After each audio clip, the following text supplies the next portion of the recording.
రేవంత్ రెడ్డి కావచ్చు, కోమటిరెడ్డి కావచ్చు, లేకపోతే ఉత్తమ్ కుమార్ రెడ్డి, వీళ్ళు కూడా ఎమ్మెల్యేగా ఓడిపోయి ఎంపీ అయ్యారు. అంటే నేనేమంటానంటే ఇదంతా కేసీఆర్ మీకు చేసిన సాయమే కదా అంటున్నా.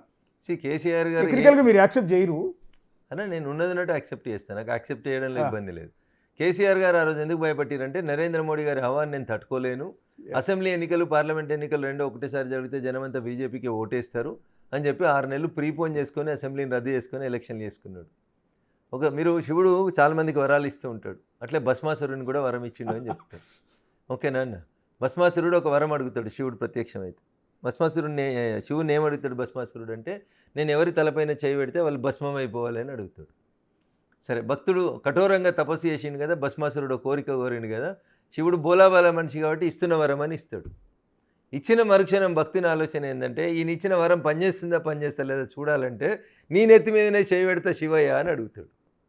అట్లా చంద్రశేఖరరావు గారు భస్మాసుర అస్తమై ఎన్నికల్ని నరేంద్ర మోడీ గారి నాయకత్వంలో ఎన్డీఏ ప్రభుత్వాన్ని ఎదుర్కోలేక 6 నెలలు ముందుకు జరిపితే మాకు లాభం జరగలేదు. ఆయన భస్మాసుర అస్తం ఆయన మీద ఆయన్నే పెట్టుకొని కాలిపోయిండు, కూలిపోయిండు. అంతేగాని మేము ఎవరి దయాదాక్షిణ్యాల మీద గెలవలే.